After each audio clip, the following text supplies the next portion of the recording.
కానీ నేను ఎప్పుడు ఎరగను. అటువంటి ఆయన ఎదురుగుండా శంకర్లు ఉండేవారు. ఏమిటి ఆ పులిబొమ్మ ఏమిటి, ఆ చర్మం ఏమిటి, ఆయన ఏమిటి, ఆ కళ్ళు ఏమిటి, ఎంత బాగుంటారో, ఎవరైనా ఎక్కడుంటారు ఈయన అనిపించేది.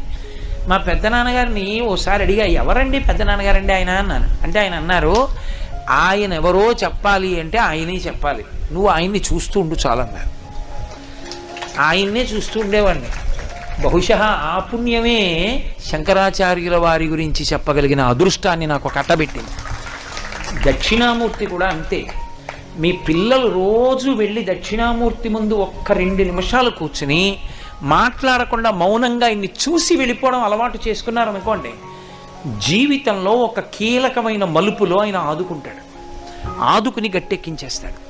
దక్షిణామూర్తే శైవాగమంలో ఇక అటువంటి